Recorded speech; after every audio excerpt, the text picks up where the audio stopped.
عليكم ورحمة الله وبركاته. وعليكم السلام. إن الحمد لله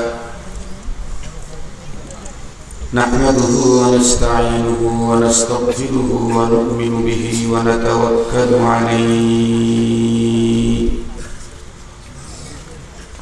ونعوذ بالله من شرور أنفسنا ومن سيئات أعمالنا.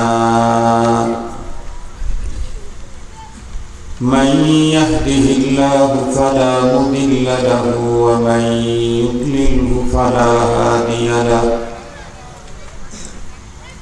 ونشهد أن لا إله إلا الله وحده لا شريك له. ونشهد أن سيدنا وسندنا وحبيبنا وشفيعنا وطبيبنا وطبيب قلوبنا وأولانا ومولانا محمدا عبده ورسوله الذي أرسله بالحق إلى الخلق بشيرا ونذيرا وداعيا إلى الله بإذنه وسراجا وقمرا منيرا. أما بعد فأعوذ بالله من الشيطان الرجيم. بسم الله الرحمن الرحيم. كل نفس ذائقة الموت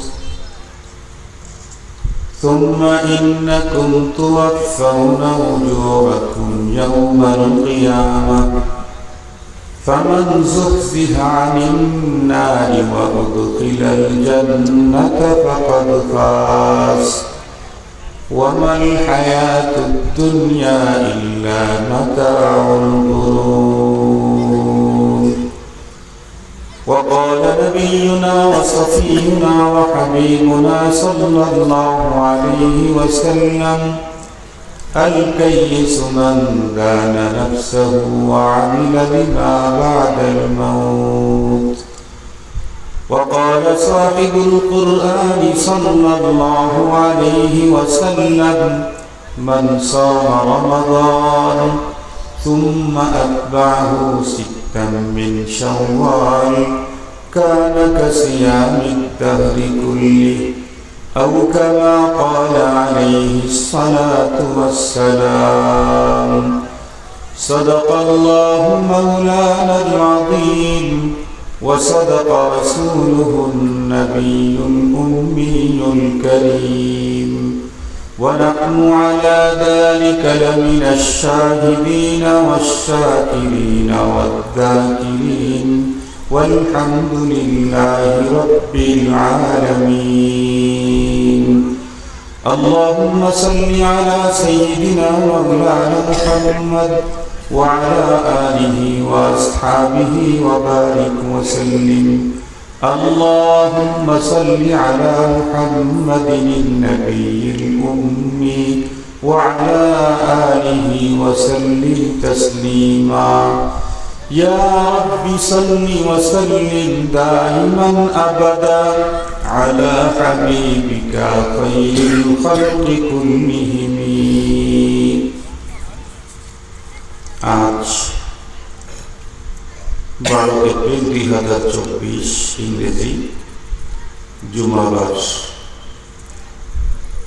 সিরাজগঞ্জের তারাস পতা উলামা তালাবাদের সংগঠন ইসলাহুল মুসলিমিনের উদ্যোগে আয়োজিত তাফসীরুল কোরআন মাহফিলের সদরে ইজলাস সম্মানিত সভাপতি মুআজ্জাজ হযরত বুজুর্গ উলামায়ে কেরাম,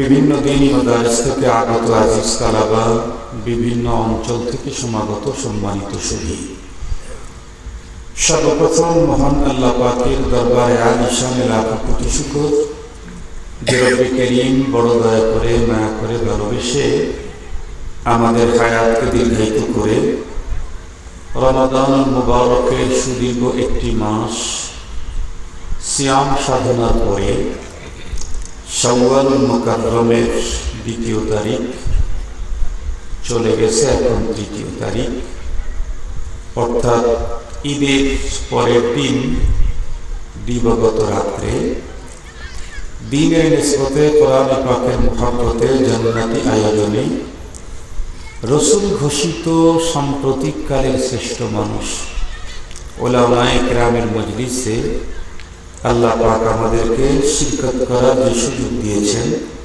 এজন্য দিলের গভীর থেকে মহান রবের শুকরিয়া আদায় করছি, আলহামদুলিল্লাহ। মুহতারাম হাজিরিন, আমি অসুস্থ, এটা আপনারা কিছুক্ষণ আগেও শুনেছেন। অ্যাক্সিডেন্ট হয়েছে, অ্যাক্সিডেন্টে আমার বাম পায়ের 4টা আঙ্গুল চলে গেছে। আল্লাহ তাআলা আমাকে সুস্থ রেখেছেন, এখন বেঁচে বাঁচা রাখছেন, আলহামদুলিল্লাহ। এই কারণে আমি খুব বেশি টাইম পা ঝুলায় রাখতে পারি না। ওয়াজ করি আরো অনেক আগের থেকে, রমজানেরও আগে পটিয়া মাদ্রাসায় ওয়াজে গেছি, পটিয়া মাদ্রাসার ওয়াজে গেছি। তখন কত দূর বড়রা নির্দেশ দিলেন। ওই তারিখে আমার প্রোগ্রাম ছিল কুষ্টিয়াতে। বড়রা বললেন যে তোমাকে পটিয়া মাদ্রাসার প্রোগ্রামে আসতে হবে। পরে ওই কুষ্টিয়ার প্রোগ্রাম 2 দিনের ছিল। দ্বিতীয় দিন আমার যাওয়ার কথা ছিল, আমি প্রথম দিন চলে গেছি। যাওয়ার পরে বয়ান করে পরে ওইখানে গেছি। তখন তো আমি হাঁটতে পারতাম না, আমাকে হুইল চেয়ারে করে নিয়ে যাওয়া হতো। 1/4 কিলোমিটার, তখন আমার ব্যান্ডিসি খোলে নেই। তখনও ঢাকা সাভারে আমিন বাজার 1/4 কিলোমিটার মানুষ উঁচু করে নিয়ে গেছে, নিয়ে যায় স্টেজে বসায় দিয়েছে। তখন এই পায়ের উপরে রাখতে হতো, নিচে নামানোর কোনো সুযোগই ছিল না। এখন তো আলহামদুলিল্লাহ নিচে নামিয়ে রাখছি, বেশিক্ষণ রাখলে একটু ফুলে যায়। এই জন্য অনেক লম্বা টাইম আমি ইচ্ছা করলেও আমার জন্য, স্বাস্থ্যের জন্য এখানে অবস্থান নেওয়া, পা নিচে রাখাটা আমার জন্য সমস্যা হতে পারে। এই জন্য অনেক কথা বলার, দিনই কথা, দুনিয়াবি কথা বলার জন্য এখানে আসি নাই। তো অনেক কথা না বলে কোরআন থেকে, হাদিস থেকেই জরুরি কিছু কথা মুক্তাসার সময় আপনাদের খেদমতে আলোচনা করব। আমার আজকের আলোচনার মূল টার্গেট হচ্ছে কোরআনুল কারীমের সূরা আলে ইমরানের 185 নম্বর আয়াত। যে আয়াতে কারিমাতে রব্বে করিম 4টা মেসেজ দিয়েছে। কয়টা মেসেজ? 4টা। পুরা কোরআন এটা একটা মেসেজ,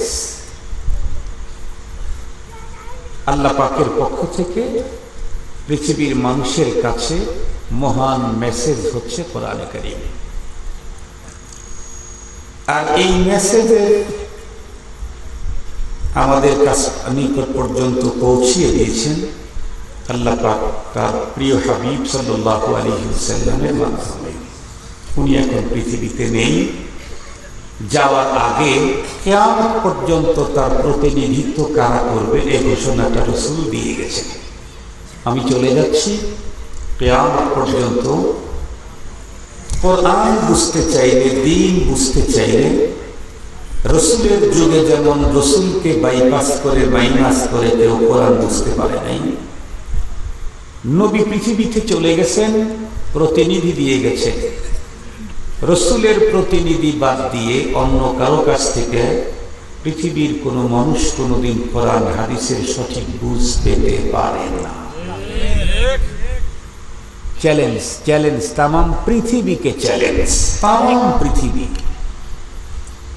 একজন মানুষ ঘরে বসে বসে না পড়ে পড়ে রবি ঠাকুর হতে পারে, মনে করেন। খুব বেশি পড়ে নাই রবি ঠাকুর। কবি নজরুল কি বিএসসি করছে? কথা বলেন না। কবি নজরুল কি বিসিএস ক্যাডার ছিল? না, পড়ে নাই তেমন কিছু। ঘরে বসে কবি নজরুল হওয়া যায়, কবি রবি ঠাকুর হওয়া যায়, আবিষ্কারক হওয়া যায়।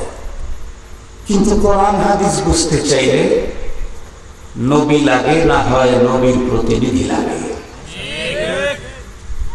মাত্র কয়েকদিন আগে আমাদের বেতন মাদ্রাসাতেই একটা জামাত আসছে ঢাকা থেকে।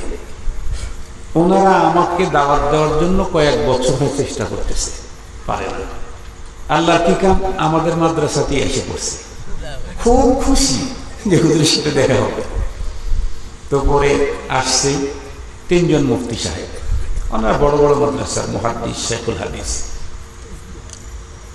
আসার পরে আমার রুমে বসছে। আমি বসে থাকলে ও পাটা একটু উঁচু করে রাখতে হয় যাতে না ফুলে, ফুললে ওখানে পানি যাবে, তাহলে শুকানোটা আরো পিছিয়ে যাবে।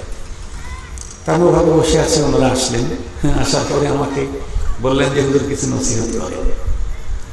আমি বললাম যে আমি তো আপনাদের কাছ থেকে নসিহত শুনতে চাই। তাহলে হুজুর আপনি একটু আমাদের মুরব্বী বলেন। তা আমি বললাম যে এখন আমার যে নসিহত মনে আসছে এটা বললে তো আপনাদের লাভের চাইতে ক্ষতি বেশি হয়ে যেতে পারে, আপনারা খুশির চাইতে বেজার হয়ে যেতে পারেন। তো বললো যে হুজুর কি বলেন তো দেখি। মানে এটা বলার কারণে আমার আবেগ বেশি বেড়ে গেছে যে হুজুরের নসিহতে ক্ষতি হবে, এটা কি? তা আমি বললাম শুনেন, আলহামদুলিল্লাহ আপনারা দাওয়াতে তাবলীগে আসছেন। আমি যে মাদ্রাসায় বুখারী পড়েছি, বাংলাদেশের ভিতরে নামকরা মাদ্রাসা জামিয়া রহমানিয়া, শেখুল হাদিস আল্লামা আজিজুল হক রহমাতুল্লাহি আলাইহির মাদ্রাসা। তখন রহমানিয়া একটাই ছিল। জামিয়া রহমানিয়ার তখন নিয়ম ছিল বৎসরে একজন ওস্তাদ দাওয়াতে তাবলীগের কাজে থাকবে। এটা মাদ্রাসার কাজ। কারণ আমরা তো কাদেরকে দিন শিখাই মাদ্রাসায়? ওনার ছেলে, ওনার ছেলে, ওনার ছেলে, যাদেরকে দিন শিখাইতেছি তারা কিন্তু টাকা দিচ্ছে না। যারা টাকা দিচ্ছে তাদেরকে আমরা দিন শিখাইতেছি না। কথা ঠিক বললাম না ভুল বলছি? টাকা তো দিচ্ছে হাজী সাহেব। ওই হাজী সাহেবের ইকামত সহি আছে কিনা আমি কোনোদিন জিজ্ঞাসা। পাশের বাড়ির মাস্টার সাহেব টাকা দিয়েছে, মাস্টার সাহেবের কোরআন শরীফ শুদ্ধ করাই নেই। টাকা দেয় একজন, মেহনত করি আর একজনের পিছনে। এই জন্য আমাদের বড়রা কোনো কোনো মাদ্রাসার নিয়ম আছে, একজন ওস্তাদ সাধারণ মানুষদের ভিতরে দিন শিখাবে দাওয়াতে তাবলীগের মাধ্যমে। তো সাল লাগানের নিয়ম ওইখানে ছিল। তখন তো ফোন ছিল না। তো আমাদের এক ওস্তাদ তখন সালে ছিলেন, হুজুরের আবার ছাত্র, পরে ওখানে ওস্তাদ হয়েছে। তো চিঠি লিখছে যে হযরত আমি তো দাওয়াতে তাবলীগের মেহনতে অমুক জায়গায় আছি। শেখুল হাদিস সাহেব তার উত্তরে লিখছেন যে আমি তোমাকে 1 সালের জন্য পাঠিয়ে দিয়েছি, তুমি এখন তাবলীগে আছো, কিন্তু খুব সজাগ থাকবা তুমি যেন তাবলীগী হয়ে না যাও। কি না হয়ে যাও? তাবলীগী যেন না হয়ে যাও, তুমি আলেমী থেকো। এ কথা কেন বলছেন এটা বুঝতে হবে। এটা শুনলে তো শেখুল হাদিসের উপরে তাবলীগওয়ালারা নাইফে উঠবে, হায় হায় তাবলীগী হতে নিষেধ করছেন হুজুর। ভালো করে বুঝবেন, কোরআন এবং হাদিসের ইলম, তাফসীরের ইলম, এটা এমনই এক স্পেশাল জিনিস যেটা শুধু আলেমদেরকে দিয়েই সম্ভব, পৃথিবীর আরো কাউকে দিয়ে এ কাজ করানো সম্ভব না। আপনারা সহজ কথা বলেন তো দেখি, একজন মাস্টারকে ধরে তাবলীগের কাজে লাগানো সম্ভব, একজন দিন মজুরকে ধরে, কৃষককে ধরে তাবলীগে লাগানো সম্ভব, একজন দোকানদারকে ধরে তাবলীগে দেওয়া সম্ভব, একজন আবিষ্কারককে ধরে তাবলীগে লাগানো সম্ভব, একজন বিজ্ঞানীকে ধরে তাবলীগে লাগানো সম্ভব, একজন নেতাকে ধরে তাবলীগে লাগানো সম্ভব। কিন্তু একজন নেতাকে ধরে মিশকাত শরীফ পড়াইতে দিলেও সম্ভব? কথা বলেন না কেন? একজন আবিষ্কারক আর বিজ্ঞানীকে ধরে জালালাইন শরীফ পড়াইতে দিলে কি সম্ভব? সম্ভব না। পৃথিবীর যত বড় আবিষ্কারকই হোক তাকে দিয়ে কোরআনের তাফসীর পড়ানো সম্ভব নয়। পৃথিবীর যত বড় আবিষ্কারকই হোক, যত বড় গবেষকই হোক, যত বড় টাকাওয়ালাই হোক, যত বড় নেতাই হোক, যত বড় কবি আর সাহিত্যিকই হোক, তাকে দিয়ে তাফসীর পড়ানো সম্ভব না, হাদিস পড়ানো সম্ভব না। এ কারণে তাবলীগ তো সবাই পড়তে পারবে, কিন্তু কোরআন আর হাদিসের ব্যাখ্যা বিশ্লেষণ, দ্বীনের সঠিক জ্ঞান এটা একজন আলেমই দিতে পারে। সঙ্গত কারণে আলেমকে প্রাইমারি সেকশন তাবলীগে না ঢুকায়া ইউনিভার্সিটি লেভেলের মাদ্রাসায় বসায় তাফসীর পড়ার দরকার। আপনারা আমার কথা বুঝেছেন তো? আলহামদুলিল্লাহ। মুহতারাম হাজিরিন, তো যে কথাটা আমি কিছুক্ষণ আগে বলতেছিলাম যে আলিম এমন এক জিনিস, রাসূল করিম সাল্লাল্লাহু আলাইহি ওয়াসাল্লামের জবানে বলেছেন, আল উলামা ওয়ারাসাতুল আম্বিয়া। আমি চলে গেলাম, আমি আমার প্রতিনিধি ঘোষণা দিয়ে গেলাম, যারা উলামা হবে তারা হলো আমার প্রতিনিধি। নবীর যুগে নবী আর রাসূলকে বাদ দিয়ে যেমন কোরআন বোঝা যায় নাই, হাদিস বোঝা যায় নাই, ধর্ম পাওয়া যায় নাই, আল্লাহ পাওয়া যায় নাই, জান্নাতের পথ পায় নাই, কিয়ামত পর্যন্ত নায়েবে নবী উলামায়ে কেরামকে বাদ দিয়ে doctor, doctor, brigadier, lieutenant, colonel, general, এই জাতীয় আবিষ্কারক, অমুক তমক, এগুলি দিয়ে কখনো দ্বীন আর কোরআন বোঝা যায় না। এটা মনে রাখতে হবে। তো আমি যে কথা আপনাদের খেদমতে বলতে চাইতেছি সেটি হলো, কোরআন টোটাল একটা মেসেজ। এর ভিতরে সূরা আলে ইমরানের 185 নম্বর আয়াতে আল্লাহ পাক 4টা মেসেজ দিয়েছেন। কয়টা মেসেজ? 4টা মেসেজ। এই 4টা মেসেজের উপরে কথা বলবো আজকে। আমার আলোচনা শেষ, তাফসীরুল কোরআন মাহফিল না, এই জন্য আমি এই আয়াতের উপরে আলোচনা করে শেষ করে দেব ইনশাআল্লাহ, যতটুকু সময় আল্লাহ লাগায়। প্রথম নাম্বার মেসেজটা এমনই এক মেসেজ যে পৃথিবীর আদম আলাইহিস সালাম থেকে শুরু করে আজ পর্যন্ত এই খোদাই মেসেজকে অস্বীকার করার 1% একজন মানুষ পৃথিবীতে আসে নাই। আবু জেহেল না, ফেরাউন না, নমরুদ না, হামান। আজকের পৃথিবীর সবচাইতে বড় কাট্টা নাস্তিক, সেও খোদাই এই মেসেজকে অস্বীকার করার সাহস নাই। সেটি হলো কুল্লু নাফসিন যায়িকাতুল মাউত। এই আয়াতের প্রথম মেসেজ হলো, তোমাদের যাদের প্রাণ আছে তাদের মৃত্যু নিশ্চিত। কে বললেন? কুল্লু নাফসিন যায়িকাতুল মাউত, যার প্রাণ আছে তার মৃত্যু নিশ্চিত। বলেন তো দেখি, এই মেসেজ অস্বীকার করার মতো মানুষ তামাম ওয়ার্ল্ডে একজনও আছে কি? নাই।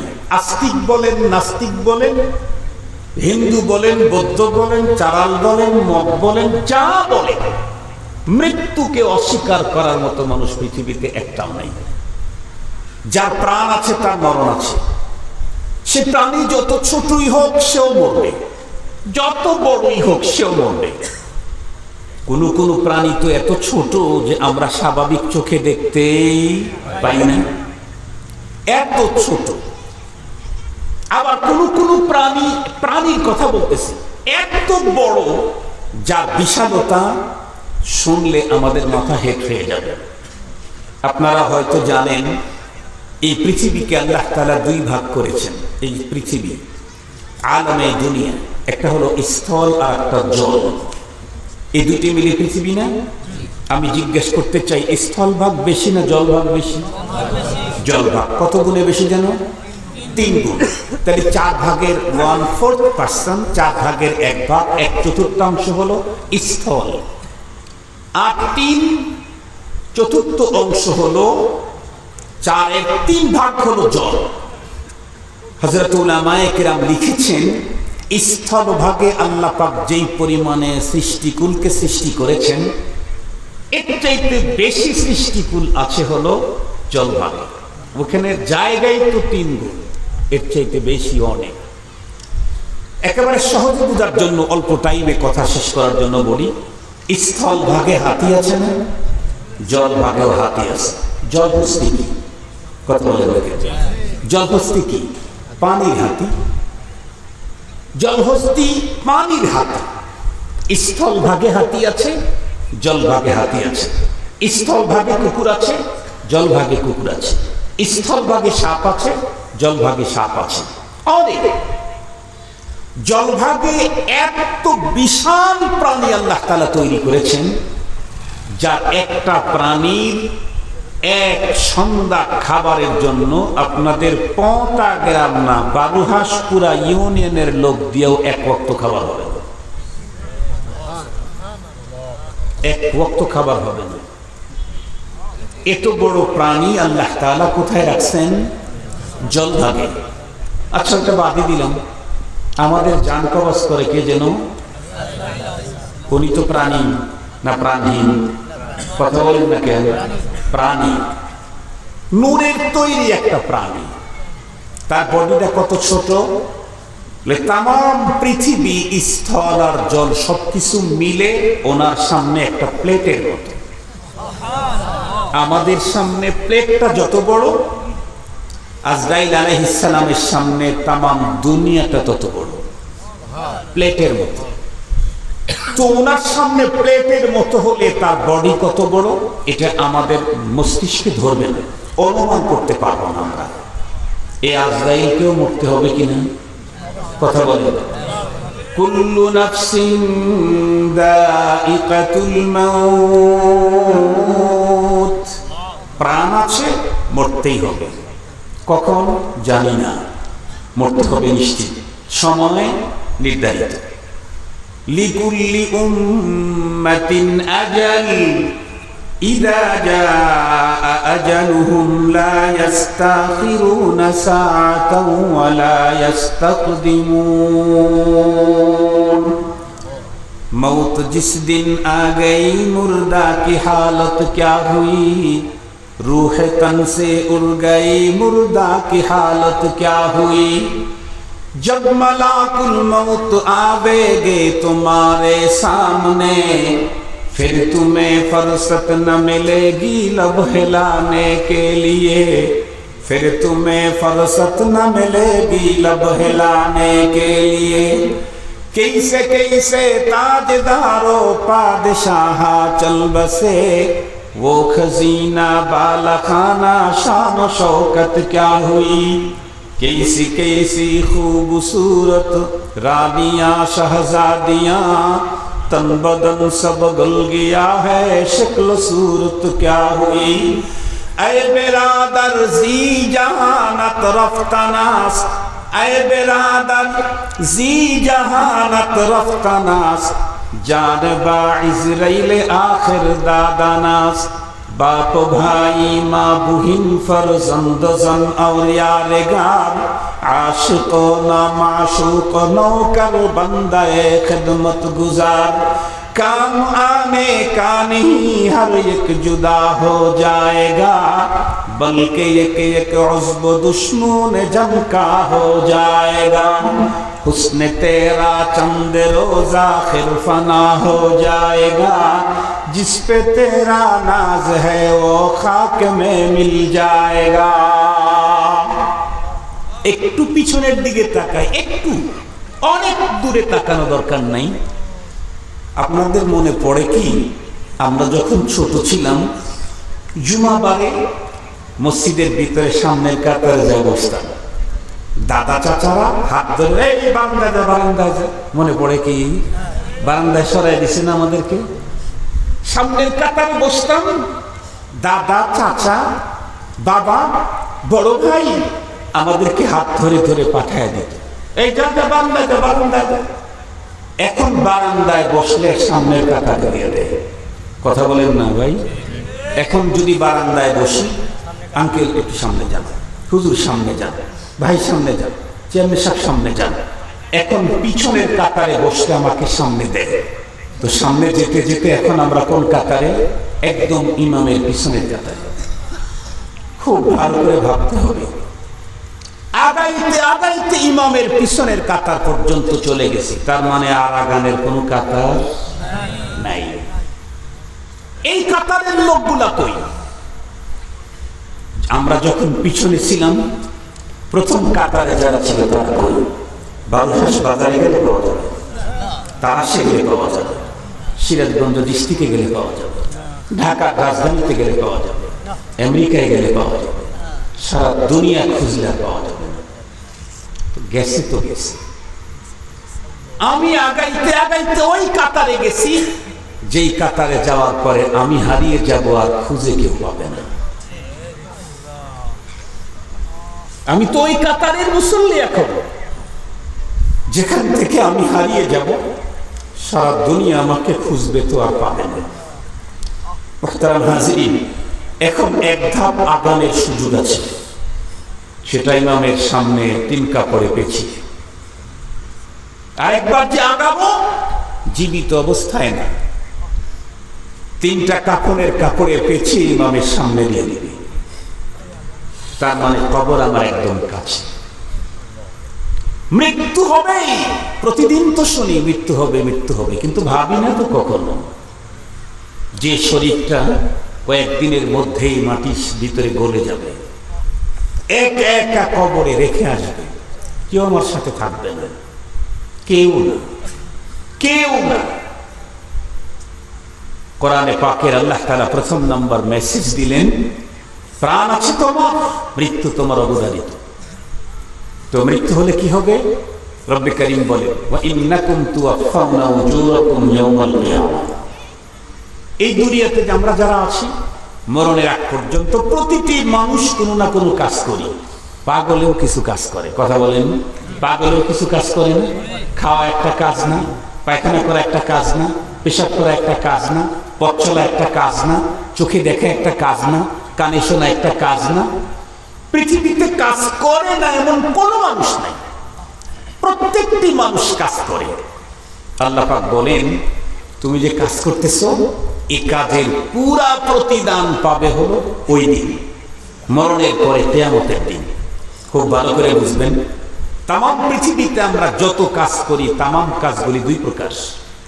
কিছু কাজ ভালো, কিছু কাজ মন্দ, কিছু নেকির কাজ, কিছু গুনার কাজ, কিছু কল্যাণের কাজ, কিছু অকল্যাণের কাজ, কিছু মঙ্গলের কাজ, কিছু অমঙ্গলের কাজ। এখানে একটা কথা আছে, খুব গুরুত্বের সাথে শুনবেন। সুর দিচ্ছি না বলে কম দামি কথা বলতেছি না, সুর দিচ্ছি না মানে জলদি কথা বলতেছি।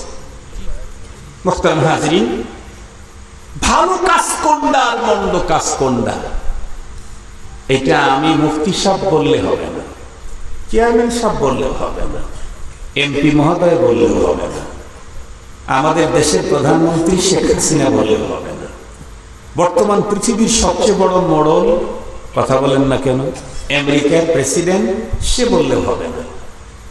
ভালো আর মন্দ এটা বলবে হলো শরীয়ত আর ইসলাম। কোরআন যেটাকে ভালো বলেছে ওটাই ভালো। আমার বুঝে আসুক আর না আসুক, আপনার বুঝে আসুক আর না আসুক, আপনার বুঝতে কি কচু হবে। আমাদের দেশের সরকার, গভর্নমেন্ট মাঝে মাঝে পাবলিকের কাছ থেকে ধান নেয়, আপনারা মনে হয় জানেন, এই অঞ্চল তো ধান বেশি হয়।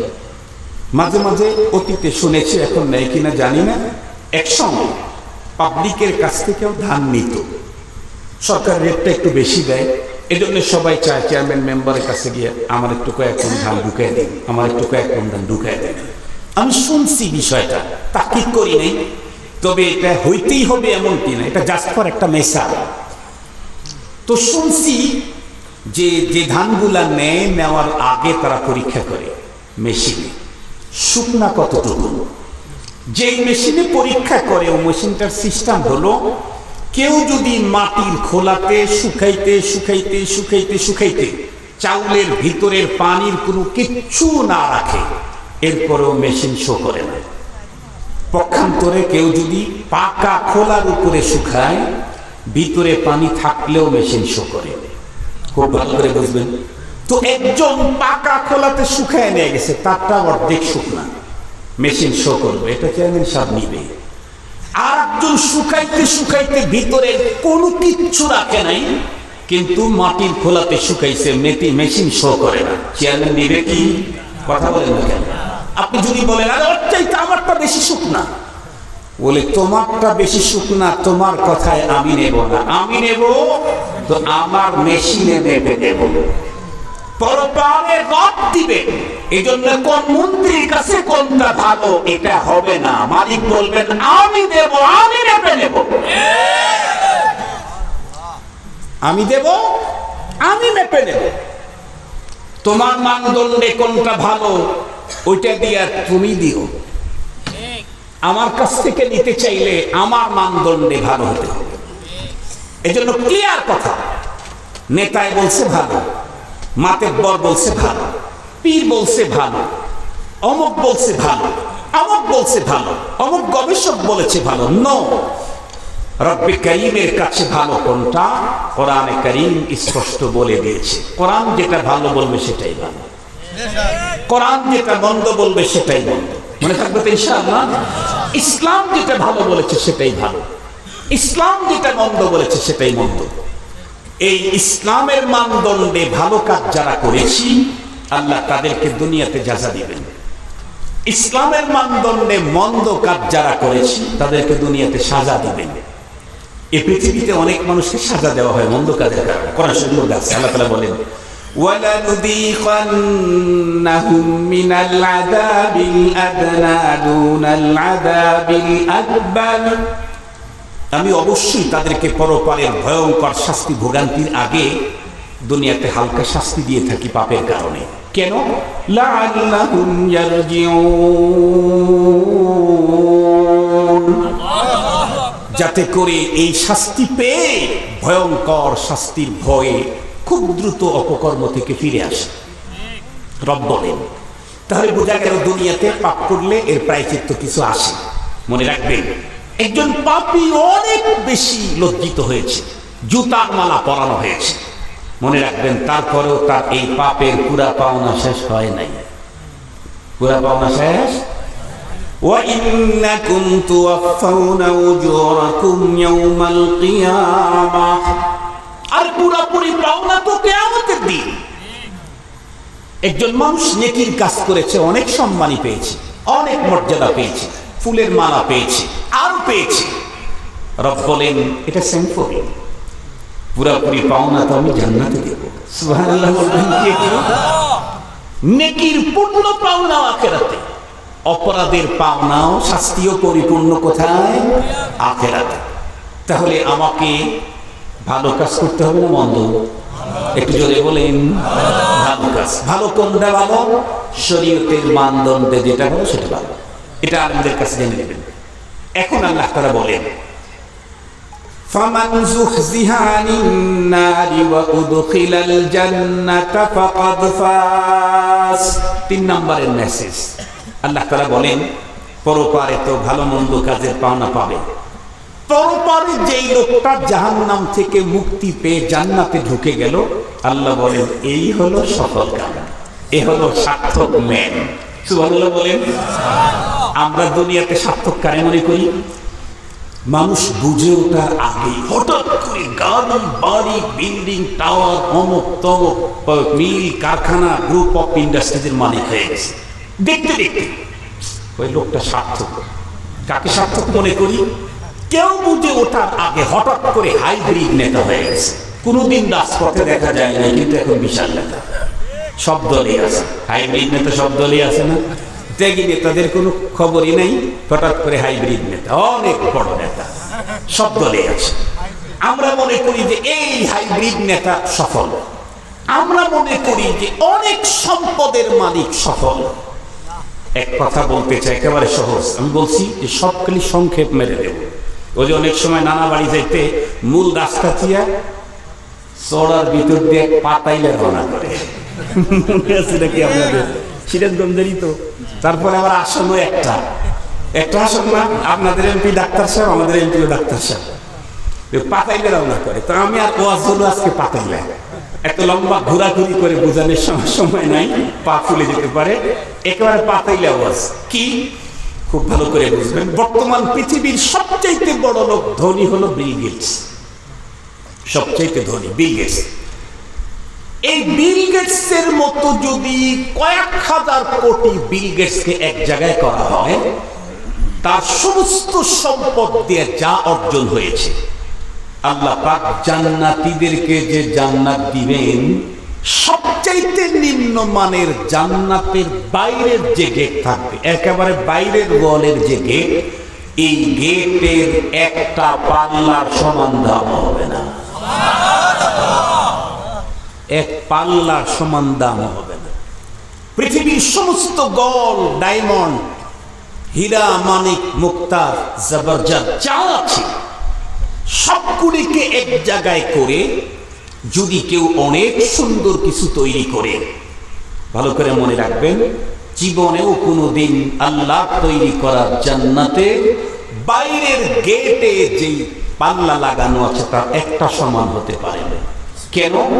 একেবারে সহজ হিসাব।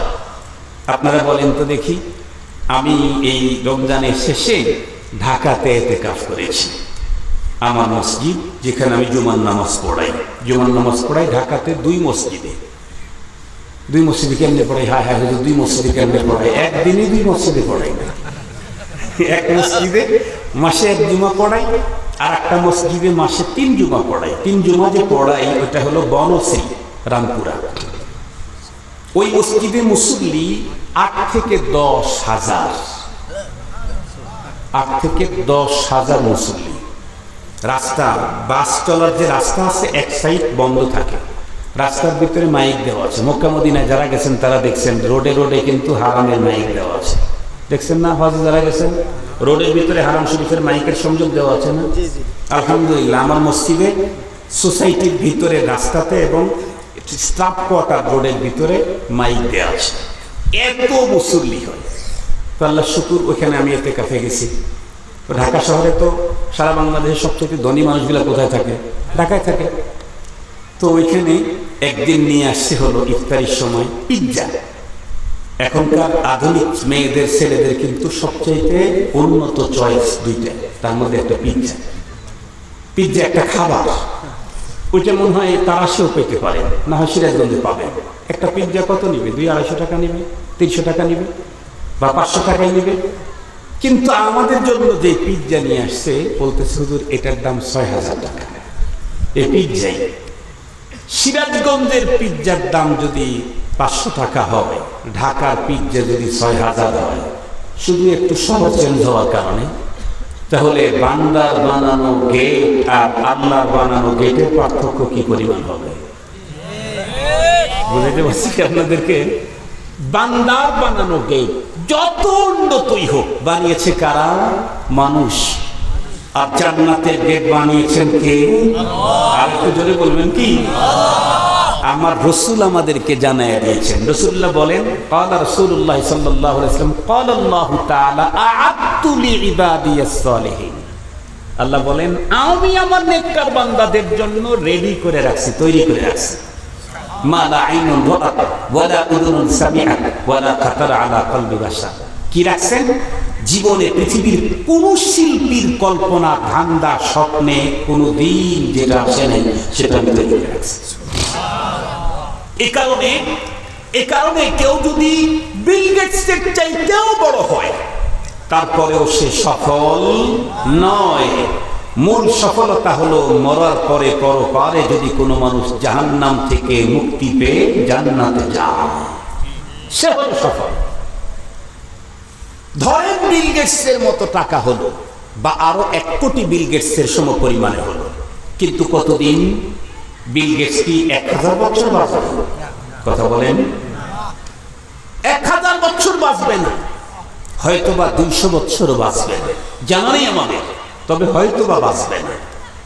এত সম্পদ 200 বছর ভোগ করতে পারল না, আর পরপারে যে ব্যক্তি জান্নাতে ঢুকে গেল তার জীবনে কোনোদিন আর মরণ হবে না, এই সুখ কোনোদিন দূর হবে না।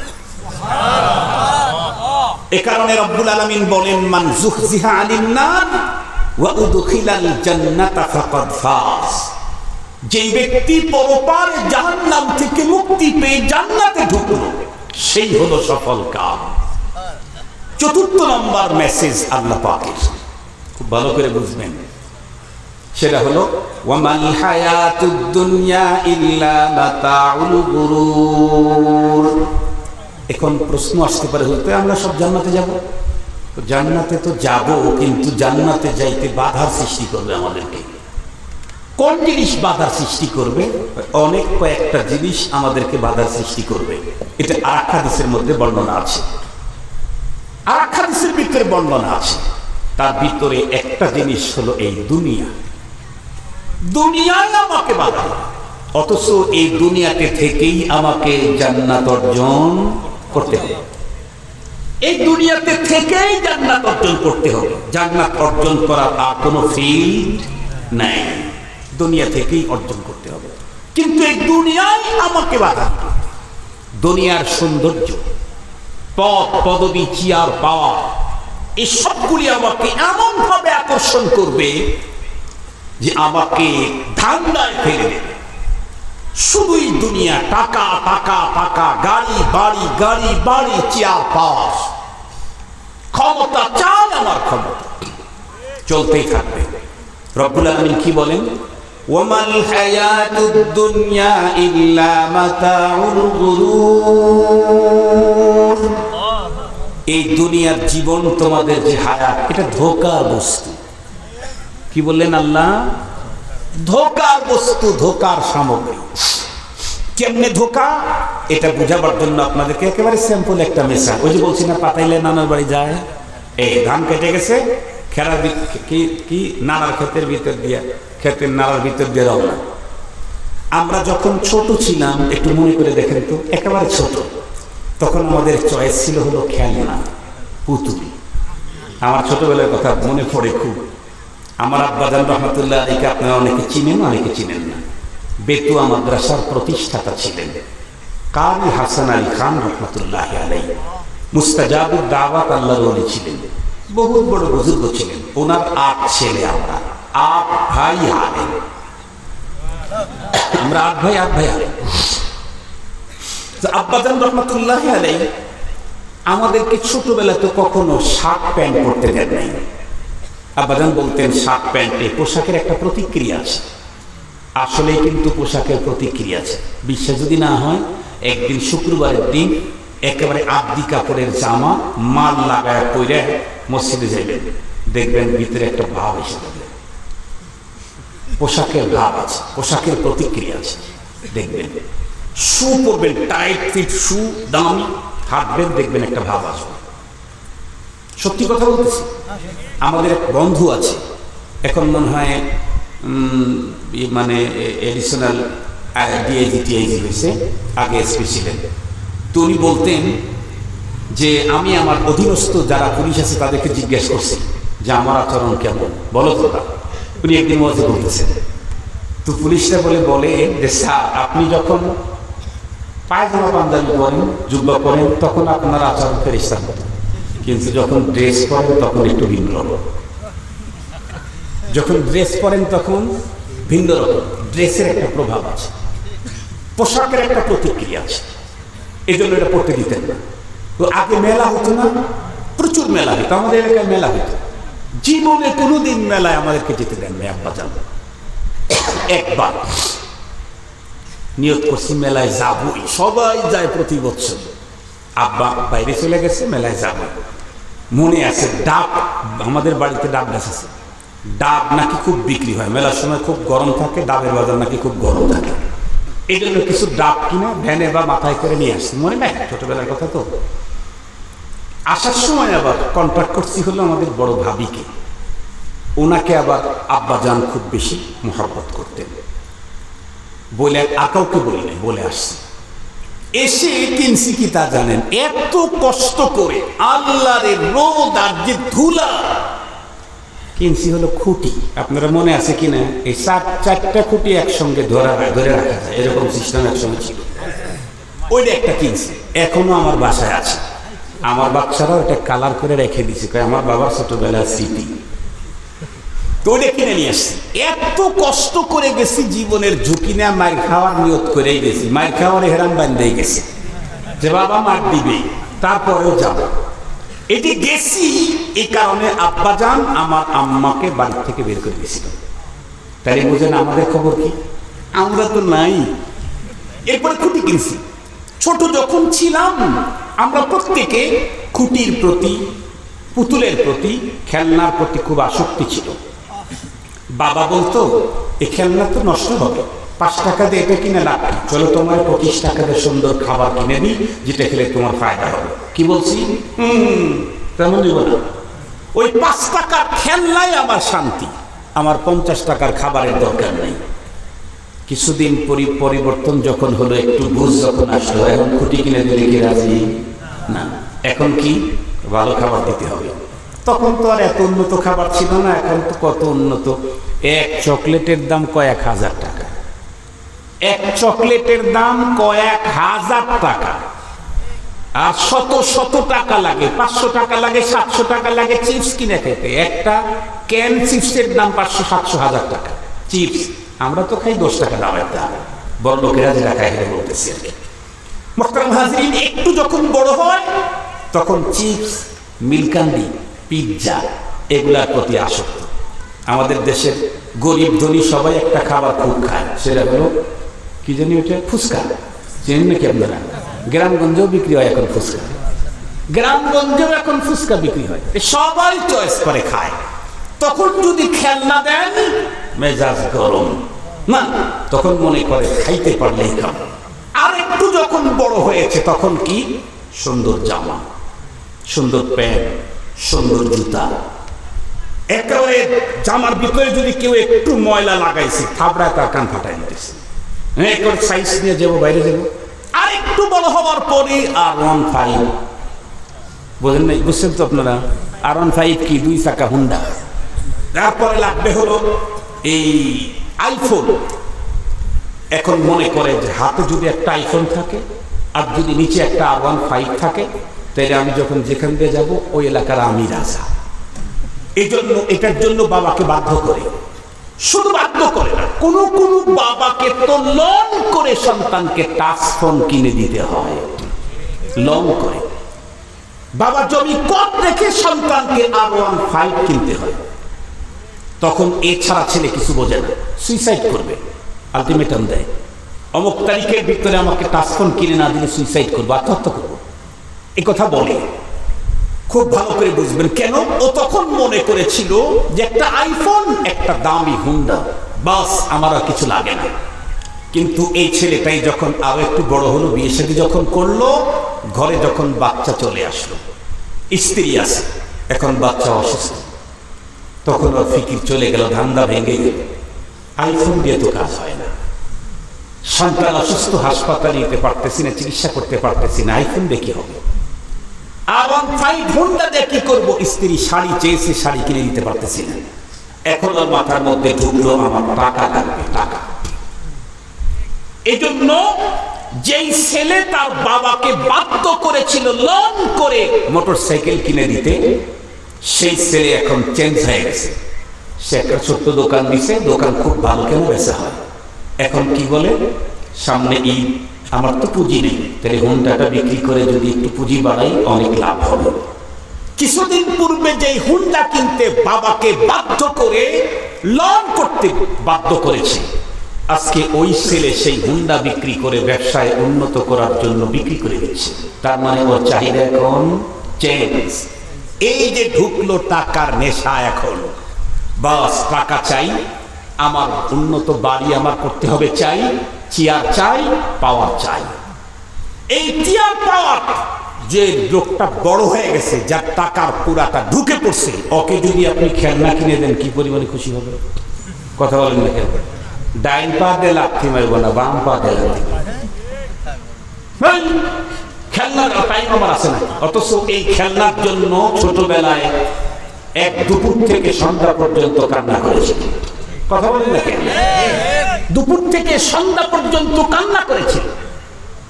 এই R15 এর জন্য আত্মহত্যা করার হুমকি দিয়েছিল। আজকে সেই ছেলে আর ওগুলি নেই, এখন আর সাপের ভাজ না, এখন টাকার ধান্দা। সাপের বোতাম কোনটা কোথায় লাগাইছে এরই অনেক সময় ঠিক থাকে না, টাকা চাই আমার।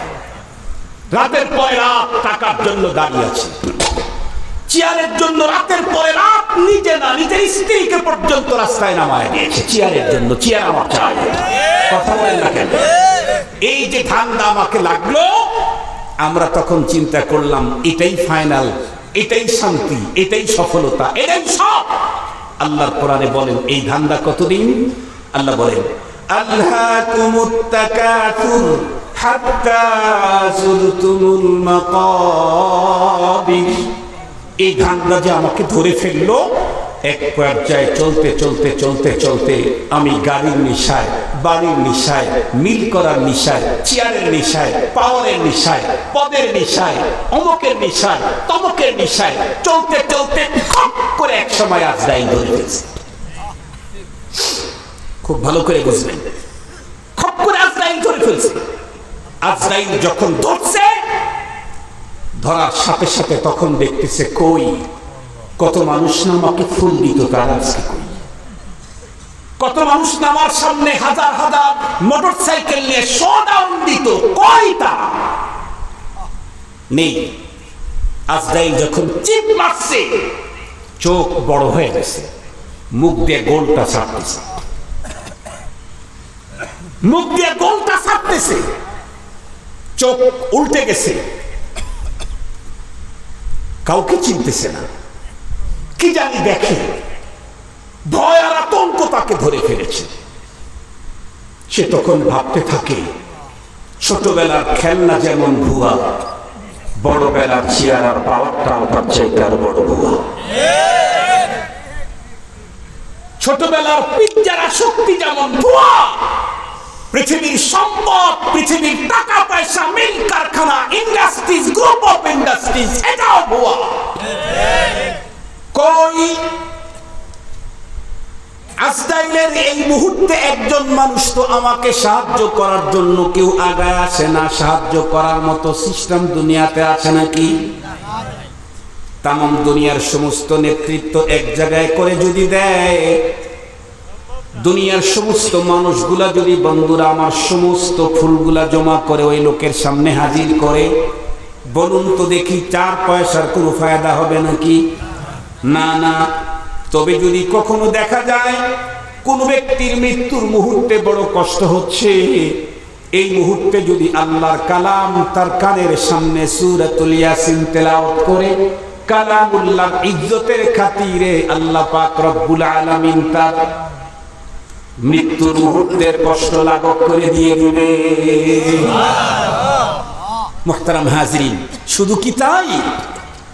দুনিয়া থেকে যখন আমি বিদায় নিলাম, দেখতে দেখতে অল্প সময়ের মধ্যেই আমাকে কবরে নিয়ে গেল। আমার ছেলে আমার মুখের উপরে মাটি দিচ্ছে, আমার ছেলে আমার মুখের উপরে মাটি দিচ্ছে, আমাকে আড়াল করতেছে। আমার বাবা আমার মুখে মাটি দিবে, আমার ভাই আমার মুখে মাটি দিবে, আমার সবচাইতে ক্লোজ ফ্রেন্ড সে আমার মুখে মাটি দিবে। কিছুক্ষণ পর আমাকে একা রেখে চলে আসবে, কেউ নেই, কেউ নেই কবরস্থানে। এ ভাই চোখ বন্ধ করেন, চোখ বন্ধ করেন, চোখ বন্ধ করে ভাবেন আমি এখন মারা গেলাম, সাদা কাপড়ে আমাকে পেঁচাইছে, এরপরে আমাকে কবরে নামায় দিল। ছোট্ট একটা কবর, ছোট্ট একটা গর্ত, এখানে নামায় দেয়। মাটি দিতে দিতে দিতে দিতে স্তূপ করে মাটি দেওয়া শেষ, সবাই বাড়ির দিকে চলে আসে। সন্তান 2 সপ্তাহ পরে স্বাভাবিক হবে, স্ত্রী 2 মাস পরে স্বাভাবিক হবে, মা 2 বছর পরে স্বাভাবিক হবে, বাবা 2 বছর পরে স্বাভাবিক হবে। কবরের ভিতরে আমার অপকর্মের কারণে যে আযাব হবে, এই আযাবের খবর আমিও দিতে পারবো না, আমার সন্তানও জানতে পারবে না। ধরেন কোন একজন বা ছেলে বাবার কবরের পাশে গিয়ে দাঁড়িয়ে আছে, বাবার স্মৃতিচারণ করতেছে বা দোয়া কালামি করতেছে। আল্লাহ না করুক, ওই বাবার কবরে যদি বাবার অপরাধের কারণে আগুন জ্বলতে থাকে, মাত্র 1.5-2 হাত মাটির নিচে বাবার কবরে আগুন জ্বলে, ছেলে বোঝার উপায় নেই। বাবাও নিজ থেকে যে ছেলেকে বলবে, বাবা আমার কবরে আগুন জ্বলে, আমাকে বাঁচানোর ব্যবস্থা করো, এই আর্তনাদ জানাবার সুযোগও নাই। এই জন্য মুসলমান ভাইরা আমার ভালো করে বুঝবেন, নিশ্চিত একদিন আমাকে কবরের জগতে যেতেই হবে, কোনো অবস্থাতেই এই ঘাটি, বন্ধুরা আমার, বাইপাস করার কোনো সুযোগ নাই। কবরের ওই ঘাটি আমরা পিছনে রেখে এসেছি নাকি সামনে? একটু কথা বলেন। কবরের ওই ঘাটি আমরা কি পিছনে ফেলে অতিক্রম করে এসেছি নাকি সামনে? নিশ্চিত সামনে। এই কবরের ভিতরে আমার সঙ্গী হবে কে? খুব ভালো করে মনে রাখবেন, তখন আমাকে দয়া করবেন, মায়া করবেন, ভালোবাসা দিবেন কে? একমাত্র সৃষ্টিকর্তা মহান আল্লাহ। ওই রব্বে কারীম আমাদের দুনিয়ার জীবন কিভাবে কাটাবো, এই মেসেজটাকে সুন্দর করে সাজিয়ে একটা মহাগ্রন্থ পাঠিয়েছেন, কোরআন। এই কোরআনুল কারীম যদি কোনো মুসলমান তার সিনার ভিতরে, মেধার ভিতরে যদি ভরে নিতে পারে, আর লাইফটাকে যদি কোরআনী স্টাইলে যদি কাটাইতে পারে, কসম আল্লাহর, জীবনে বন্ধুরা আমার কাফারা দিতে হবে না। সমস্ত মানুষগুলি যখন কবর দিয়ে চলে আসবে, ওই মুহূর্তে সব যখন চলে যাবে, কোরআনুল কারীম তখন মৃত ব্যক্তির মাথার দিকে দাঁড়িয়ে যাবে। কবরের ভিতরে কোরআন তখন দাঁড়াবে। বাবা চলে গেছে, ছেলে চলে গেছে, বন্ধু চলে গেছে, ভাই চলে গেছে, সব চলে গেছে। সেই মুহূর্তে কোরআন মাথার দিকে দাঁড়াবে। কোরআনওয়ালা কবরের ভিতরে দাঁড়ায় বলবে, কি বলবে? এই দোস্ত, তোমার কোনো পেরেশানি নেই। চতুর্দিক থেকে আযাবের ফেরেশতারা আসতে থাকবে। কোরআনে কারীম ভিতরে ফেরেশতা ঢুকতেই বলবে, এই কি চাই, কি চাই? ফেরেশতারা বলবে, লোকটার অনেক ঝামেলা আছে, এই জন্য আমরা আসছি। কোরআন কারীম তখন বলবে, যত ঝামেলা, যত সমস্যা, সেটা আমি আল্লাহর সাথে বুঝবো, তোমরা এখান থেকে যাও। কোরআনের এক ধমক কোন ফেরেশতার ভিতরে থাকতে পারবে না। কেন? কারণ কোরআন হলো আল্লাহর কালাম, ফেরেশতারা হলো আল্লাহর গোলাম। ফেরেশতারা কার গোলাম? কথা বলেন না কেন? ফেরেশতারা কার গোলাম? আল্লাহর গোলাম। আর কোরআন কার কালাম? হাদিসে পাকের ভিতরে রাসূলুল্লাহ সাল্লাল্লাহু আলাইহি ওয়াসাল্লাম বলেন, তাবাররাক বিল কুরআন ফাইন্নাহু কালামুল্লাহি ওয়া খারাজা আনহু, ফাইন্নাহু কালামুল্লাহ খারাজা আনহু। পৃথিবীর কি দিয়ে বরকত নাও মিয়া, কি দিয়ে বরকত নিবে? আল্লাহর কোরআন দিয়ে বরকত নাও, কারণ এটা আল্লাহর কালাম, আল্লাহ থেকে বেরিয়ে এসেছে। এই জন্য কোরআন বলবে, এই লোকের কি হয়েছে না না হয়েছে সেটা রবের সাথে আমি ডিসকাস করবো, তোমরা এখান থেকে যাও। আযাবের ফেরেশতা চলে যাবে। কোরআনে হাকিম তখন মৃত ব্যক্তিকে ডেকে বলবে, তুমি নববধূকে নিয়ে মজা করে যেমন ঘুমায়, আজকে কবরে তেমন ঘুমাও। কেন? তুমি দুনিয়াতে আমাকে টিকে রাখার জন্য বহু রাত জেগেছো, বহু কষ্ট করেছো, রাজপথে গিয়েছো, জেল, জুলুম, ফাঁসি ভয় পাওনি আমাকে দুনিয়াতে টিকাবার জন্য। রাত্রে গভীরে তিলাওয়াত করেছো আমাকে, 27 রাত তামাম রাত না তুমি জেগে জেগে কোরআন পড়েছো, 21 রাত তামাম রাত জেগে জেগে তুমি কোরআন পড়েছো। তুমি তো কত রাত জাগছো। সমস্ত হাফেজ ছাত্ররা রাত্রি 3:30 4টা বাজে উঠে যায়। শেষ রাত্রের তেলাওয়াত ছাড়া পৃথিবীর কেউ হাফেজ হয় নাই। শেষ রাত্রের তেলাওয়াত ছাড়া পৃথিবীর কেউ হাফেজ হয় নাই। সবাই যখন ঘুমিয়ে থাকে, হাফেজে কোরআন তখন জেগে জেগে আল্লাহ কোরআন পড়ে। তুমি না বড় কষ্ট করে মেহনত করে রাত জেগে আমাকে পাহারাদারি করেছো। আমার আইন, আমার সিস্টেম, আমার পদ্ধতি পৃথিবীতে টিকাবার জন্য জালিমের সামনে বুক পেতে দিয়েছো, আমাকে হেফাজত করার জন্য, দ্বীন হেফাজত করার জন্য, কোরআন হেফাজত করার জন্য। আজকে তোমার আরাম করার পালা, আমার পাহারাদারি পালা। আজকে তুমি আরাম করো, মজা করো, মজা করে ঘুমায় যাও। আজকে তোমাকে পাহারাদারি করবো আমি, কেউ ঢুকতে পারবে না, আমি থাকলে কেউ ঢুকবে না। কোরআন যার কবরে দাঁড়াবে, কেউ ঢুকবে না আযাবের ফেরেশতা। মুহতারাম হাজিরিন, শুধু কি তাই? এই কোরআন আমাকে পরপারে কবর থেকে সঙ্গে করে হাসরের ময়দানে দাঁড়ায় যাবে। আপনারা জানেন, হাসরের ময়দানে অনেকে সুপারিশ করবে। নবী রাসূল সুপারিশ করবেন, হাজিরা সুপারিশ করবে, হাফেজ সুপারিশ করবে, আলেম সুপারিশ করবে, পীর সাহেব সুপারিশ করবে, সাহাবায়ে কেরাম সুপারিশ করবেন, শহীদগণ সুপারিশ করবেন। সবচাইতে পাওয়ারফুল সুপারিশ হলো আল্লাহর কোরআনের, আল্লাহর কালাম। নবীদের সুপারিশের চাইতেও পাওয়ারফুল সুপারিশ হলো আল্লাহর কিতাবের। এর চাইতে পাওয়ারফুল সুপারিশ কারো নাই। মুহতারাম হাজিরিন, এই জন্য আমি আগেই বলেছি, ওই যে পাতাইলে যাওয়ার কথা মনে আছে নাকি আপনাদের? অন্য জায়গায় হলে কিন্তু এই শব্দ, এই ভাষা আমি ব্যবহার করতাম না। একেবারে আমার গ্রাম, আমার এলাকা, এই জন্য আঞ্চলিক কথাটা বলছি, নাইলে কিন্তু আমি এক আঞ্চলিক শব্দ বলি না আল্লাহ মেহরবানিতে। এটা বলছি হলো আপনাদের সাথে আমার যে একেবারে কাছের সম্পর্ক, আমি যে আপনাদের ঘরের লোক, আমি যে আপনাদের ফ্যামিলির লোক, এটা বোঝাবার জন্য। মুহতারাম হাজিরিন, এই জন্য আসুন, প্রথম নাম্বার কথা হবে, আমি এই পৃথিবীতে এসেছি, থাকবো না। কথা বলেন, এই ব্যাপারে কারো দ্বিমত আছে? নাস্তিকেরও দ্বিমত নেই, আমার দ্বিমত থাকবে কেমনি? নাস্তিকেরও দ্বিমত নাই, আমার দ্বিমত থাকবে কেমনে? তা আমি যে চলে যাব, চলে গেলে কি শেষ হয়ে গেল? বগুড়া জামিল মাদ্রাসার একজন ওস্তাদ, জওয়ান মানুষ, হুজুর অসুস্থ, এখন এভার কেয়ারে চিকিৎসা নিচ্ছেন। কি বলে ওর নাম, বসুন্ধরা এভার কেয়ারে চিকিৎসা নিচ্ছেন। হুজুর একদিন আমরা কয়েকজন বসে আছি, তো তো কথায় কথায় কথা উঠছে। তৈরি বলতেছেন, মরণের পরে যদি কিছু না হতো তাহলে এই যে চোখ বন্ধ করছি আর বাঁচাতে না বাঁচলে কোনো পেরেশানি নেই, কিন্তু ভয় তো ওখানে মরণের পরে মূল জীবন শুরু হবে, আর রবের সামনে হিসাব দিতে হবে, রবের সামনে দাঁড়াতে হবে, হিসাব দিতে হবে। পাই পাই সুম্মা লাতুসআলুনা ইয়াওমাইদিন আনিন নাঈম। যত নেয়ামত যার যত বেশি, তার জিজ্ঞাসা তত বেশি। নেয়ামত যার যত বেশি, জিজ্ঞাসা তার তত বেশি। এই জন্য আসুন, আলহামদুলিল্লাহ আলহামদুলিল্লাহ আলহামদুলিল্লাহ, আমরা প্রত্যেকে সিনাতে আল্লাহ কোরআন পড়ি। রাজি আছি ইনশাআল্লাহ? আমরা আমাদের মস্তিষ্কে আল্লাহ কোরআনকে সেভ করে নিই, পারবো না ইনশাআল্লাহ? বয়স্ক হয়েছেন, বড় হয়েছেন, তো কি হয়েছে, ভর্তি হয়ে যান।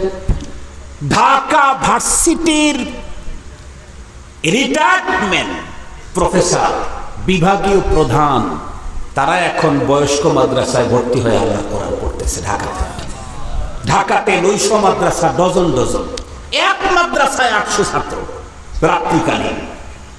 সাবেক সচিব, সাবেক মন্ত্রী, সাবেক এমপি, সাবেক ব্রিগেডিয়ার, সাবেক ডাক্তার, মানে আগে চিকিৎসা করতো, এখন বার্ধক্যের কারণে ছেড়ে দিছে, এখন আসছে কোরআনের কাছে। কেন? কারণ জানে এই প্যাকেট নিয়ে কবরে ঢুকলেই ঝামেলা মুক্ত, এই প্যাকেট ছাড়া কবরে গেলে কষ্ট হবে। এই জন্য আমরা প্রত্যেকেই, ছেলে হোক মেয়ে হোক, প্রত্যেকে সহি শুদ্ধ আল্লাহ কোরআন পড়া শিখব ইনশাআল্লাহ। যতটুকু পারি বেশি থেকে বেশি কোরআনের সূরা আমার সিনা আর মাথার মধ্যে সেভ করে নেব ইনশাআল্লাহ। পারবো না? চেষ্টা করলে পারবো না ইনশাআল্লাহ। আর কোরআনুল কারীম যারা পড়ছে আর পড়ায়, এদেরকে সবচাইতে বেশি সম্মান দেব, প্রাইম মিনিস্টারের চাইতে বেশি সম্মান দেব। এখন তো বাবা প্রাইম মিনিস্টার তো দূরের কথা, ছোটখাটো মিনিস্টারের স্বাস্থ্য ভাই হইলে হুজুর গোনার টাইম নেই। এটা গ্রামে বেশি, শহরে কিন্তু তা না, শহরে কিন্তু তা না। আলহামদুলিল্লাহ সুম্মা আলহামদুলিল্লাহ, আমরা যেখানে জুমার নামাজ পড়াই ওইখানে অনেক মিনিস্টাররা আছে, ওইখানে অনেক ব্রিগেডিয়ার আছে, অনেক কর্নেল আছে, মেজর আমার সাথে ইতিকাফ করছে। এইভাবে এসে সালাম মুসাফা দিয়ে বলে, হুজুর ধন্য যে আপনার সাথে কয়েকটা দিন কাটাইতে পারলাম। আসলে ওই যে পাত্র যেটা যত খালি হয় না, ওটা ওরে বেশি বাজে বেশি। ঠিক বললাম না? ঠিক বললাম। আর যে পাত্রের ভিতরে যত বেশি ওয়েট, ওটা তুফানেও নড়ে না। ঠিক বললাম না? ঠিক বললাম না? ওটা বাজেও না। তো আসলে এরকম গ্রামগঞ্জে এই জিনিসটা অনেক জায়গায় আছে। আমি অনুরোধ করব, উলামায়ে কেরামদেরকে মুহাব্বত করেন আল্লাহ আর রসুলের খাতিরে। কার খাতিরে? আল্লাহ আর রসুলের খাতিরে। বঙ্গবন্ধু কন্যা এত দামি হয়েছে বঙ্গবন্ধুর কারণে। কথা বলেন না কেন? বঙ্গবন্ধু যদি এদেশকে স্বাধীন করার জন্য যদি ওই পরিমাণে কোরবানি না দিতেন, আর শেখ হাসিনা যদি বঙ্গবন্ধুর কন্যা না হতেন, এত মর্যাদা কেউ দিত না। ওনার চেয়ে অনেক সুন্দরী মহিলা আছে দেশে, ওনার চেয়ে অনেক বড় শিক্ষিতা মহিলা দেশে আছে, ওনার চেয়ে এক্সপার্ট মহিলা দেশে আছে, কিন্তু কেউ ওনাকে যেই পরিমাণে করে শ্রদ্ধা করে, ওনাকে যেই পরিমাণে সম্মান করে, তার প্রতি যেই পরিমাণে দুর্বলতা দেখায়, অন্যের প্রতি দুর্বলতা দেখায় না। কেন? ওনাকে সম্মান করা হলো বঙ্গবন্ধুর সম্মানে। এটাই নিয়ম, এটাই নিয়ম, এটাই নিয়ম। আমাকে তো মুহাব্বত করছে আমার বাবার কারণে, আমার সন্তানকে মুহাব্বত করবে আমার কারণে। হ্যাঁ, এক সময় ও আমার সন্তানও বড় হয়ে যাবে, হয়তো এক সময় বড় হবে, কিন্তু প্রথমে মুহাব্বতটা বাবার কারণেই হয়। এই জন্য মুহতারাম হাজিরিন, আমরা উলামায়ে কেরামদেরকে মুহাব্বত করব কার কারণে? আল্লাহ। কথা বলেন না কেন? আল্লাহ আর রসুলের কারণে। আল্লাহ যে কোরআন নাজিল করছেন, রসুল যে কোরআনের ব্যাখ্যা দিয়ে গেছেন, সেইটা বহন করতেছে উলামায়ে কেরাম। এই জন্য তারা আমাদের কাছে সর্বোচ্চ সম্মানের পাত্র। দেখেন না, আপনাদের এই অঞ্চলে যদি ইউনিভার্সিটির যদি এতগুলো ছেলে হইতো, তাহলে মাহফিল উপহার দিত না একটা মেলা উপহার দিত? কথা বলেন না কেন? অধিকাংশ জায়গায় মেলা উপহার দেয়। তবে আলহামদুলিল্লাহ এখন বাংলাদেশের পরিবেশ চেঞ্জ হয়ে গেছে, এখন ইউনিভার্সিটির ছেলেরাও মাহফিল করে, এখন কলেজের ছেলেরাও মাহফিল করে। এখন এখন এখন বাংলাদেশে আগে দুয়া গান মুয়া গান অনেক কিছু হইতো, কথা বলেন, হয়তো হয়তো না, অনেক হইতো, এখন কিন্তু আর নাই। আমি অবাক হয়ে গেছি ঢাকাতে এতেকাফে বসে, আমার ওই মসজিদে 100-র মতো মুতাকিফ ছিল, এর ভিতরে অধিকাংশ হলো জুয়ান ইউনিভার্সিটির ছেলে। ওই যে বললাম না যে মেজর ইউনিভার্সিটিতে পড়ে, কলেজে পড়ে, নর্থ সাউথে পড়ে, এই ব্রাকিস ইউনিভার্সিটিতে পড়ে, এই কি ডেফোডিলে পড়ে, এই জাতীয় ছেলে বেশি। আর ওরা এতটাই কমন শিক্ষিত, তো এতটাই ভদ্র, বিনয়ের সাথে কাছে এসে বসে বসে মাসলা শিখত। এই জন্য এটা কিন্তু ওলামায়ে কেরামের অবদান। ওলামায়ে কেরাম মাঠে ময়দানে কোরআনের কথা বলতেছে বলতেছে বলতেছে, অনলাইন অফলাইনে কোরআনের কথা বলতেছে। আলহামদুলিল্লাহ, আল্লাহ পাক নওজোয়ানদেরকে তৈরি করে দিয়েছে। আমাকে ঢাকা গুলশান কমার্স কলেজের প্রিন্সিপাল আমার খুব কাছের মানুষ, একেবারে আপন ভাইয়ের মতো। বাংলাদেশের শ্রেষ্ঠ প্রিন্সিপাল নির্বাচিত হয়েছেন এম.এ. কালাম সাহেব। উনি ওই এতেকাফের ভিতরে বললেন, হুজুর আগামী দিন তো হুজুরদের। আমি বললাম কেমনে? আমার একটা ছোট্ট জরিপ আছে। কি জরিপ? বলে সমস্ত ইংরেজি শিক্ষিত লোকেরা এরা বাচ্চা নেয় 1টা 2টা, আর হুজুররা 5টা 7টা করে দেয়। যার কারণে আর 20 বছর ধরে তো ওই ইংরেজি শিক্ষিত বড় লোকদের ওই 3.5টা থাকবে, আর হুজুরদের তো 5টা 7টা এক একজনের, এজন্য সংখ্যা হুজুরদের বেড়ে যাবে। তার জরিপ কিন্তু ফেলে দেওয়ার মতো না, তার জরিপ কিন্তু ফেলে দেওয়ার মতো না। সবাই যখন কম নিচ্ছে, হুজুররা তখন ছেড়ে দিচ্ছে। হুজুররা আবার এই কথা বলার কারণে আবার জন্ম নিয়ন্ত্রণের আইন চাপায় নিয়ে না, যারা যারা করবেন তারা করেন, হুজুরদেরকে ছেড়ে দেন।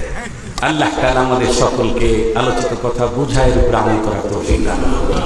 এলাকার ছেলে পেলে আলেম হয়েছে, ঈদের পরেই আপনাদেরকে আরো একটা ঈদ যেন আপনাদেরকে উপহার দিল। কি বলেন? ঈদের পরে যেন মনে হয় আরো একটা ঈদ উপহার দিল। ঈদেও আল্লাহ পাকের কাছে মাগফিরাত পেয়েছি, দয়া পেয়েছি। আজকেও আল্লাহ পাকের কাছে, কথা বলেন না কেন, দয়া পাবো। আমরা তো পাবো, আমাদের আপনজন যারা কবরে গেছে তারাও, কথা বলেন ইনশাআল্লাহ।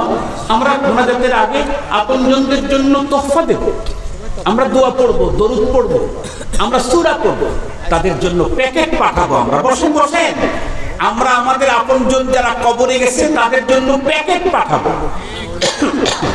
মুহতারাম হাজিরিন,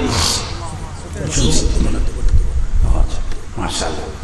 তো মুহতারাম হাজিরিন, আমি আগে আপনাদেরকে বলছি যে আমার একটু ওজর আছে, সেটা হলো বেশি টাইম বসে থাকাটা আমার জন্য পাও ঝোলায় এটা কষ্ট করবে। আমাদের সিরাজগঞ্জ দেখে একটা টাইম ভালো লাগে। অন্য জায়গায় গেলে বলে যে হুজুর 10 মিনিট বয়ান করে, দোয়া করে, আর কিছু চাই না, শুধু দোয়া করবে বাস। কত জায়গায় শুধু দোয়া, শুধু দোয়া। সিরাজগঞ্জে আসলে এই মরনারাও বলছে যে আজকে একটু বেশি করে সিরাজগঞ্জে আসলে আজকে স্বাভাবিক বাচ্চা চার তো আবেদন থাকেই ছেলের কাছে।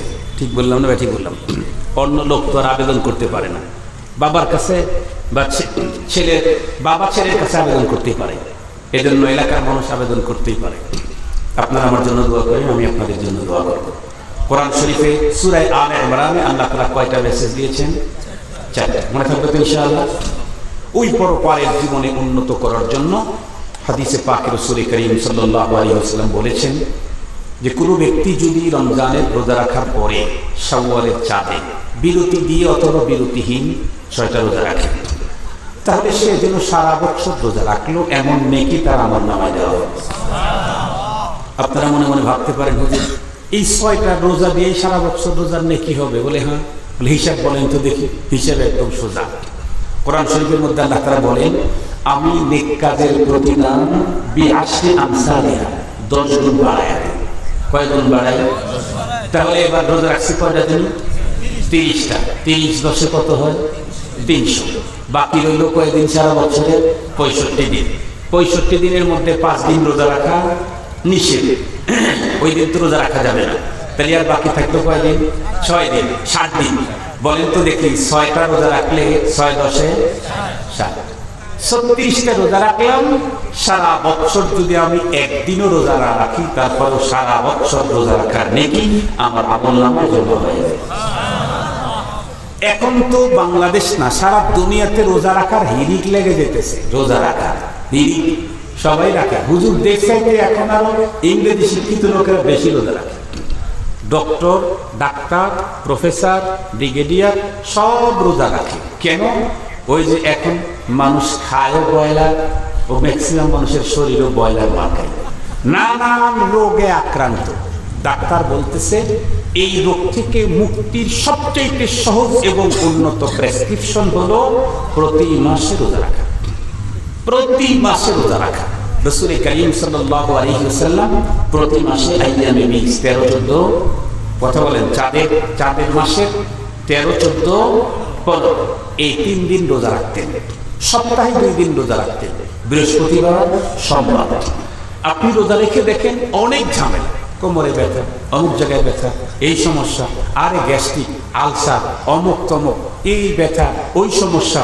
রোজা রাখেন প্রতি সপ্তাহে 2 দিন, 2টা, মাসে 3টে রোজা রাখেন, রমজান পুরা রাখেন, ইনশাআল্লাহ আমি গ্যারান্টি দিচ্ছি না, আমি দিচ্ছি না, তামাম দুনিয়ার ডাক্তারেরা দিচ্ছে যে আপনি অর্ধেকের বেশি রোগ থেকে মুক্ত থাকবেন। এখন সুস্থতার জন্যই রোজা রাখা দরকার। আল্লাহ রাসূল 1400 বছর আগে বলেছেন রোজা রাখো সুস্থ থাকবে। হযরত আবু হুরায়রা রাদিয়াল্লাহু তাআলা বলেন রোজা রাখো সুস্থ থাকবে, রোজা রাখো সুস্থ থাকবে। তো এই জন্য আমরা ইনশাআল্লাহ পরপারের পুঁজিও করতে চাই, সাথে সাথে সুস্থ থাকতে চাই। আমরা ইনশাআল্লাহ 6টা রোজা রাখবো তো ইনশাআল্লাহ। আমি সহ, আমি বাদ দিয়ে না। আমাদের দেশের ওয়াজ হয় হলো আর একজন থেকে, আমি যা করি আপনি ঠিক থাকেন। এই যে দেখেন না, এই যে ওয়াজ মাহফিলে যখন কাতার দাঁড়ায় তখন এই ভাই কাতার সোজা করেন, কাতার সোজা করেন। যে ব্যক্তি বলতেছে কাতার সোজা করেন, ও কাতার থেকে 1.5 হাত বাঁকা হয়ে দাঁড়ায় আছে। ঠিক বললাম না? ঠিক বললাম? ও বলে কাতার সোজা করেন। এখন বলেন, আপনারাই বলেন, সব মানুষ যদি সোজাও হয় তাও তো কাতার সোজা হবে না, কারণ তুই তো বোকা। পক্ষান্তরে আপনারা বলেন তো দেখি, বিশ্ব ইজতেমায় কি 10,000 লোক হয়? কথা বলেন না কেন? লক্ষ লক্ষ মানুষ, সেখানে কাতার সোজা করেন, কাতার সোজা করেন এর আওয়াজ নাই। কেন? ওইখানে প্রত্যেকটি ব্যক্তি ডানে আর বামে দেখে ঠিক হয়ে যায়, নিজে আগে ঠিক হয়। আমিও যদি ডান বামে দেখে ঠিক হই, চেয়ারম্যানও যদি ঠিক হয়, বড় ভাইও যদি ঠিক হয়, উনিও যদি ঠিক হয়, কাতার সোজা করেন, আওয়াজ হবে না, কাজ হয়ে যাবে। ঠিক বললাম? আর আমি 1.5 হাত বাঁকা হয়ে বললাম ভাই কাতার সোজা করেন, কাতার সোজা করেন। আরেকজন 1.5 হাত বাঁকা হয়ে নিজে সোজা হয় না, আরেকজনকে সোজা করতে বলে, জীবনেও কোনোদিন সোজা বলে না। আমাদের দেশে সব এরকমই। আমাদের দেশে অনেক বড় বড় সেমিনার হয়, এই মাদকের বিরুদ্ধে। গিয়ে দেখেন যারা বক্তব্য দেয় তারাই ওই কাজ করে। সত্য কথা বলতেছি, সত্য কথা বলতেছি। আমার জানা চিনা, আমার জানা চিনা। এই জন্য আমরা নিজেরা প্রত্যেকে নিজে ঠিক হয়ে যাই, তামাম দুনিয়া ইনশাআল্লাহ ঠিক হবে। আল্লাহ পাক আমাদের সকলকে আলোচনা বুঝা, এর উপরে আমল করা, জীবন গড়ার তৌফিক দান। আমি দোয়া করে যাচ্ছি আপনাদের এই অনুষ্ঠান যেন আগামী দিন চলতে থাকে। চেয়ারম্যান ভাইকে বলে যেতেছি, মুরব্বীদেরকে বলে যাচ্ছি, এটা বন্ধ করবেন না। আল্লাহ তাআলা যেহেতু একটা দ্বীনি প্রোগ্রাম চালু করেছেন, এর একটা বরকত আছে, এর একটা শান্তি আছে, এর একটা পাওনা আছে, একটা পাওনা আছে। আর এই পাওনা শুধু জীবিত মানুষটা পাবে না, মরা মানুষটা পাবে। এই জন্য এটা বন্ধ করবেন ইনশাআল্লাহ। আমি আপনাদের পাশেই রায়গঞ্জ থানায় বেতুয়া মাদ্রাসার নতুন জিম্মাদারি আসছে আমার কাঁধে। আমি আপনাদের সবাইকে দাওয়াত করছি, আপনারা প্রতিষ্ঠানে যাবেন। অনেক এই অঞ্চলের ছেলেপেলেরা আমাদের মাদ্রাসায় অতীতে পড়েছে, আল্লাহ শুকর, আপনারা ছেলেপেলে দিবেন ইনশাআল্লাহ। আমরা ঢাকার সাথে তাল মিলিয়ে আপনার সন্তানের শিক্ষা এবং দীক্ষার জন্য চেষ্টা করব। সফলতা আমার হাতে না, আস-সা'য়ু মিন্না ওয়াত তাওফীকু মিনাল্লাহ। আমার কাজ হলো চেষ্টা করা, দোয়া করা। সফলতা ব্যর্থতা কার হাতে যেন? আল্লাহ। আমরা জান প্রাণ দিয়ে আপনার সন্তানটাকে শিক্ষা দীক্ষায় 1 নম্বর করার জন্য চেষ্টা করব। আরে ভাই, আমি তো বেতন মাদ্রাসার ছাত্র, আমি তো বেতন মাদ্রাসার ছাত্র। আমার বাড়ি তো বাঁশিয়া গ্রামে। আমি গ্রামের থেকে গিয়ে ঢাকা শহরের কেন্দ্রীয় মসজিদের খতিব, আলহামদুলিল্লাহ। তাই বেতন মাদ্রাসা পড়েও ঢাকা শহরের কেন্দ্রীয় মসজিদের খতিব হওয়া যায়। জাতীয় মসজিদে যখন খতিব নেয় 7 জনের চয়েস আসছিল, তার ভিতরে আমার নামটা ছিল। বাইতুল মুকাররম মুহতারাম হাজির, তেরি ভিতর মশা পড়েও বড় আলেম হওয়া যায়। এই জন্য আমি বলবো আপনাদের যাদের আমাদের ওখানে দাওরায়ে হাদিস আছে, ইনশাআল্লাহ খুব সুন্দর তালিম তারবিয়তের ব্যবস্থা করা হবে। আপনারা আপনাদের সন্তানদেরকে এখানে দিতে পারেন। অনেক সুন্দর পরিবেশও আলহামদুলিল্লাহ সব দিক থেকে সুন্দর আছে। আল্লাহ তাআলা আপনাদের সকলকে দাওয়াত দিলাম। আর সবার জন্য দোয়া, আমার জন্য দোয়া চাই। আমি ডিসেম্বরের 30 তারিখে অ্যাক্সিডেন্ট করছি, তার 4 দিন আগে আমার মা দুনিয়া থেকে বিদায় নিয়েছেন। 25শে ডিসেম্বর আম্মা জান ইন্তেকাল করেছেন। রাত্রি 11:30টার সময় নিজ হাতে আমি আমার মাকে কবরে নামাইছি। 4 দিন পরেই অ্যাক্সিডেন্ট। মা বেঁচে ছিলেন, যেখানে যাইতাম মা দোয়া করতেন আল্লাহ পাকের কাছে, আল্লাহর হাতে সঁপে দিতেন, আল্লাহ আমার সন্তানটাকে দেখে রেখো। মা দুনিয়া থেকে চলে গেলেন, কত বড় অ্যাক্সিডেন্ট আমার নসিব। এই জন্য যাদের মা আছে, বাবা আছে, বহুত বড় গনিমত, বহুত বড় গনিমত। মা যখন অসুস্থ আমি ঘন ঘন মার দিকে তাকাচ্ছি। কেন? যতবার তাকাবো ততবার আমরা হজের নেকি আমি পাবো। হারায় গেলে আর হবে, হারায় গেলে আর হবে। বাবা যদি পাগল হয়, ছেলে যদি দেশের প্রেসিডেন্ট হয়, পাগল বাবার চেহারার দিকে মহব্বতের নজরে তাকাইলে আমরা হজ করার নেকি পাওয়া যায়। মা যদি মেন্টালিটি প্রবলেম হয়, মা পাগলি, সন্তান যদি শেখুল হাদিস হয়, ওই পাগলি মায়ের চেহারার দিকে তাকাইলে কবুল হজের নেকি আল্লাহ আমল নামায় দেন, আমরা মকবুল আমরার নেকি আল্লাহ তাআলা আমল নামায় দেন। এই জন্য অনুরোধ করবো, পায়ে ধরে বলবো, জীবনে কোনোদিন মা বাবাকে কষ্ট দিবে, জীবনে কোনোদিন। জীবনে যা করছি, ছেলে যত বড় আল্লাহর কুতুবী হোক, মা বাবা যদি অসন্তুষ্ট থাকে, জান্নাতে যাওয়ার কোন সুযোগ নাই, কোন সুযোগ নেই। এই জন্য আমরা প্রত্যেকে যাদের পিতামাতা দুনিয়ায় নাই তাদের জন্য দোয়া করবো আজকে। আর কেউ কিছু বলবে কি হুজুর? বলেন। আলহামদুলিল্লাহ, আল্লাহ রাব্বুল আলামিন লাখ কোটি শুকরিয়া। আল্লাহ তাবারক ওয়া তাআলা